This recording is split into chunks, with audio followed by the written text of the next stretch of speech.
Today, the trial of Jason Meade rolls on in the Franklin County Courthouse. For yet another day, the defense team called witnesses to the stand. Each witness that took the stand faced intense cross-examination from the special prosecutors. Jason Meade, who's charged in the shooting death of Casey Goodson Jr., and the defense team continue to defend his actions that December day in 2020.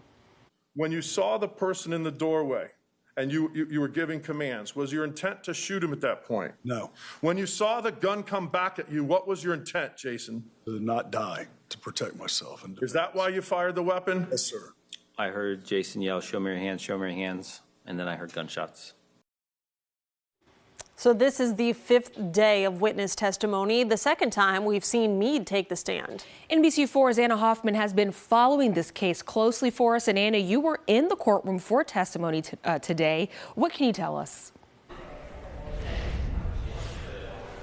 Jen and Sierra, Meade kicked off today's testimony. We also heard from one of his partners who was working on the federal task force with him that day. The prosecution and cross-examination today worked hard to try and find flaws in Meade's story, both in things he said in this courtroom as well as his written statements that he wrote in the days after the shooting. Attorney Gary Schroyer was questioning Meade again on his choices, things like why he flipped his safety to fully automatic and why he didn't immediately start chest compressions. Meade answered to all of these questions that he acted based on Goodson's actions, and again claiming he feared for his life. Something else in question is how Meade chose to identify himself. We've heard him say multiple times that he stops to put on his U.S. Marshal's vest, then drives closer, then gets out of the car and starts yelling commands at Goodson before firing the fatal shots.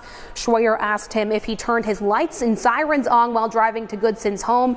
This is something we did hear happened during the defense's opening statements. The defense's redirect questioning focused on showing Meade's story has not changed since his original testimony. I didn't see the lights flashing at that time on this video.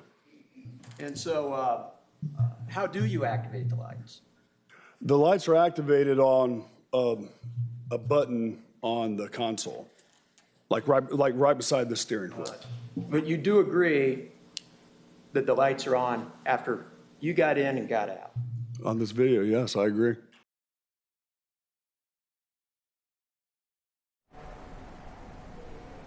Another fact at question was where Goodson's handgun was found. Now remember, he did have a legal permit to carry this gun. The prosecution says Goodson was found palms down with the handgun next to him. Meade claims that Goodson, once he rolled Goodson over, the gun was found underneath his torso along with his hands. The defense called Officer Ryan Rosser, a Columbus police officer and a member of that task force with Meade that day. Rosser says he followed Meade back to the house. He testified to not knowing exactly what was going on and not seeing Goodson's gun with his own eyes at first. However, he did say he saw Goodson pick up the pace in the yard and felt like his partner's life was at danger once he heard those shots. Rolls Mr. Goodson over by his feet, and I don't know which way he rolled him, but he rolls him over. What did you see at that point? I saw a firearm underneath his chest area, and the clip of a the clip of a holster in his waistband. You saw it with a plastic bag, right? I did not see that. You didn't notice that either. Is it safe to say that you were pretty confused about what was going on? I was confused. At that point? Yes.